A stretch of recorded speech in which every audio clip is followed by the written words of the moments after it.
Ladies and gentlemen, please give it up for Pete Thorn. Hi there. Thank you. Thank you. Thank you very much for joining us. Absolutely. I'm Happy sure to be that the NAMM show is just as hectic for you as it is for Steven Seagal. Because he knows Steven Seagal usually walks around these halls and he's got a huge entourage and he looks pretty busy. That's all I'm saying. Part of what I want to talk to you about, some of it is the gear, but I also want to talk to you about just musician stuff. You've been able to play with a vast variety of artists and a vast variety of styles and a vast variety of roles and arenas and in the session as well. How did you start out as a musician? What was it that got you into being what you are now? There was a kid that moved into my neighborhood when I was like 10, and he would have been about 13. And so I'm from Canada, from Edmonton, Canada. And he came from Vancouver and moved just a few doors down, and he had this vast, crazy record collection. And he could play keys and guitar and all kinds of stuff. And he was like 13, I think. I mean, his record collection, think about a kid that's like 13, he's listening to like, the Beatles and the Beach Boys, The Who, Van Morrison, Frank Zappa. Like, he had this really, really deep appreciation for music. And so I ended up hanging out with him because it was like he was kind of like kids his own age didn't get him, So I was like the younger kid a few doors down. I'd like just come around and hang around his house and stuff. And he showed me my first chords on the guitar. He showed me how to play a Who song. And also just, I remember him making me sit there and listen to, he had a great turntable and hi-fi setup. Now sit there in the chair and just listen to, you put a good set of headphones on me, like listen to this, You don't, because I was like 10. So I was like, don't mess around, just focus and listen to the music. And this guy taught me basically how to listen to music. Well, there's a element to listening to music and experiencing it that people don't do anymore because there's so much available and it's just in you and it's around you and it's something sitting down and listening to a record and imbibing it is something no one does anymore. With the LP cover, and exactly. like reading all the liner notes and all that stuff. It was so cool. Yeah. Yeah. So obviously, being from Edmonton, there's a certain amount of level of your career that you can get to if you stay in Edmonton. Right. So you had to leave. So what was it that sort of why'd you pick LA? Well, I decided I want to go to MI, and it seemed like, for one, it was like go to music school. My parents could kind of deal with that. It was like, like pick up and move to LA at 19 from Canada. My parents probably were like, So because it had the word school after it, you fooled them? They were okay with that, yeah. First thing that I did when I got to LA was join a band. We wrote, over the course of like 5 years, about 50 tunes, wrote and demoed them, doing all this typical sort of record company showcase, trying to get a record deal and stuff like that. And the people that I was in the band with were actually like some super heavy cats. It was like Jennifer Condos, right? Jennifer Condos, yeah, that's right. So she was playing with Don Henley at the time, and Frank Symes was also playing with Don Henley. And he just got a gig with Mick Jagger and did like the Wandering Spirit album.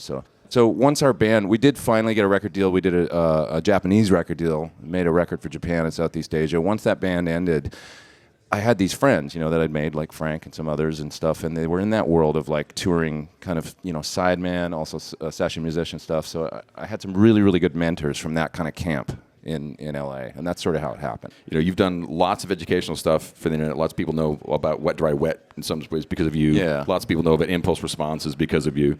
So when you started sort of branching out and really experimenting with gear, what were you looking for, and what was your thought process about how you were building rigs and pedal boards and stuff like that? Well, I was always interested in it. I don't know why, but I was always drawn, like the gear for me and the tones and stuff, that's almost like the hobby side that I find really fun, like messing with tones and pedals and stuff. And it's always just the sonics, it's good times. So, and then the music is like more like the serious job aspect of it. That's the way I think of it anyway.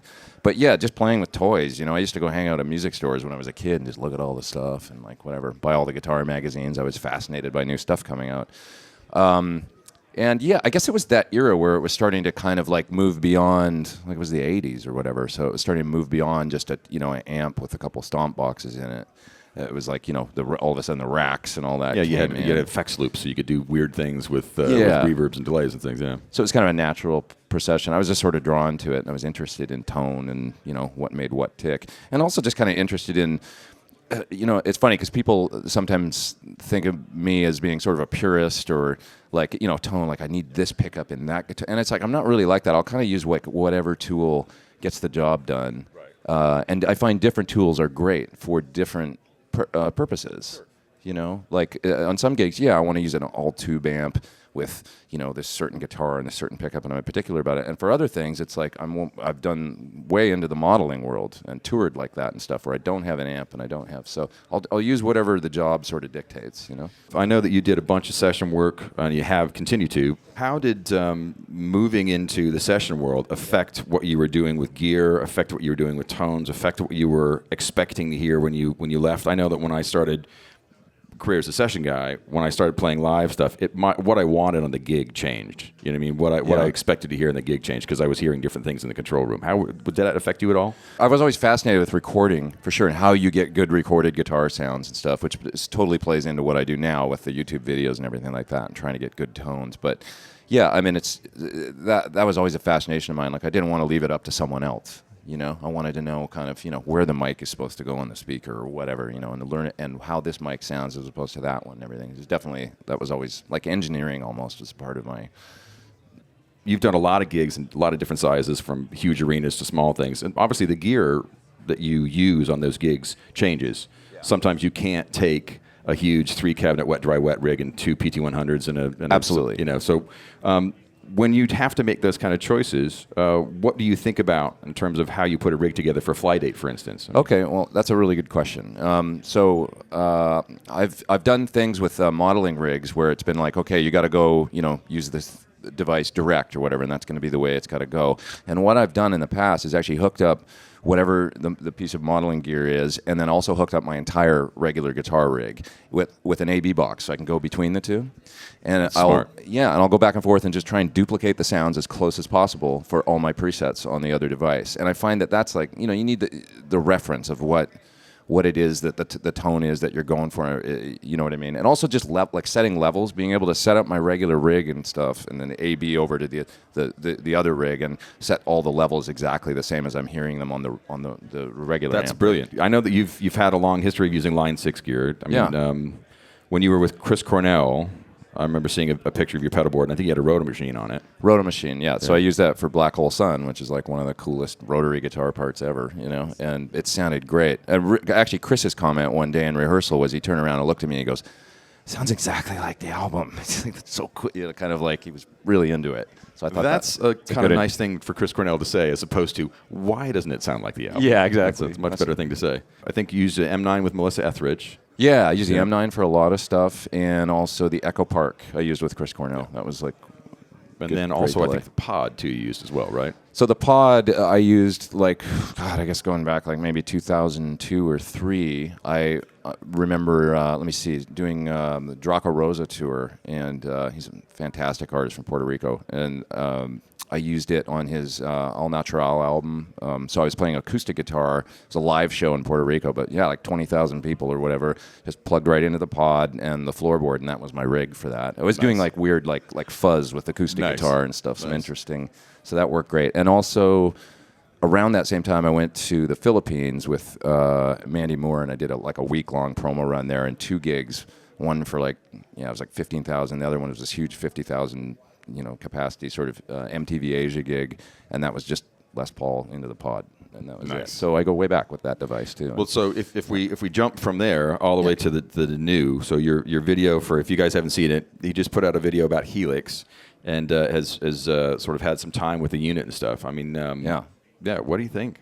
Well, I was blown away. I mean, honestly, if you guys have seen the video, my enthusiasm is real. You know, it just was so easy right out of the box to figure out how to use, and it's elegant. It's kind of like, you know, you just open it up, set it down, plug it in, turn it on, then just sort of start. Oh, that works like that. Kind of reminded me. I mean, not to make, you know, corporate comparisons, but a little bit of my first Mac product. When I got an Apple and I moved from Windows to an Apple, I was like, well, this is a very nice process. Like figuring out how to use easy. You know, the UI guys were thinking about how to do it. They went and they looked at car dashboards, and they looked at phones, and they looked at like, okay, why don't I know where the air conditioner button is on this one, but yet I automatically know where it is there? Well, I appreciate that, because it really feels like that, and like a lot of thought went into it, and it's also built like, you know, it's super solid, which is great. It seems like something that's, you know, it's still a new device, but it seems like something that's going to hold up and stand the test of time. It's definitely something that I would say that honestly, I needed to look in the manual for maybe 1 or 2 things, like how to route something onto the expression pedal, and it was like a little more heady stuff like that. I looked in the manual. Other than that, I didn't look at the manual at all. I just figured it out by messing with it. And I mean, within the first 2 days, the Helix video I did was really within the first week of me using the thing. Like maybe, I made like some cool presets within the first 48 hours that I just loved, and then beyond that, you're hearing me like really brand new with the unit. I mean, some of the things in that video were like I'm using a pedal in the loop of the Helix in one of the clips and stuff, and doing some different routing things. That was like the first time I'd ever tried it. I just went, okay, I'm gonna hook this up like this, and that sounds great. Let's track, and it was like that. And those are the tones in the video. Any piece of gear that inspires you to push record is a good thing. I mean, any sound that you have that inspires you to actually go, oh, I should probably record this so I don't sort of lose it. That's a good thing. That's my whole bag, with videos. It's like a long time ago, somebody that I really trust said, because I was putting music in my videos, but I was starting, a song generally, but I would start off the video talking a lot in these YouTube videos. Oh, this is this thing, and it does this and that. And somebody said to me once, why don't you try putting the song first? Like, so that the first thing that people hear is the music, and that's what they get right out of the gate. And I'm going to try that. And it seems to be, even if you just look at YouTube statistics, if you guys make YouTube videos, it's kind of smart, because looking at the statistics, people tend to click off after a certain, not everybody, I mean, some people follow the whole way through, but it's a large percentage of people. We've got short attention spans these days, and they'll watch 45 seconds or a minute and a half, and then, oh, that's cool. Okay, let's see this one, and then click on something else. So my concept is you get some music right out of the gate that is inspired by the piece of gear, and that's what I base the song around. Is if it's a delay that I'm doing or something in a video, I want you to hear the delay. So I write a whole track around a delay that where you can hear the tail of the repeats and the way that they sound and stuff, and really focus on that. So you have a new show, a new internet program with Tim Pierce that you guys are working on. Now, Yes. What's going on with that? I mean, I know you actually used Helix in the first episode, I think, right? I haven't seen it, but I talked to Tim the other day. He's jazzed about it. He thinks it's the greatest thing. Yeah, that was a really, really fun thing, first of all, to hook up with Tim and realize that our personalities clicked and that we could have a lot of fun doing this sort of internet guitar show where we just sit and rap about guitar and have some great guests. We're going to have, interview people and stuff, talk about cool gear. It seems like a popular format. There's some other shows that I'd seen, the ones that Andertons do in England and stuff, and some other shows I'd seen where two dudes just kind of sit there and have fun and rap about gear. And so why not do it with Tim? It seemed like he's got, the guy's who's like been on over 1,000 albums and recorded some of the greatest guitar tones, and parts in history, I think. So he's a legend, and he's just a wealth of knowledge as well. So I'm really excited about it. So what's the name of that? Tim and Pete's Guitar Show. And that's pretty easy. That's pretty easy to remember. Tim and Pete's Guitar Show. Tim and Pete's Guitar Show, yeah. So, but I really want to thank you for coming and talking to everybody. Everybody, Absolutely. Guys, please give Pete Thorn a big hand. Thanks very much for coming, man. Thank you. Thanks for showing up. Appreciate it. Thanks a lot. Yeah, you bet.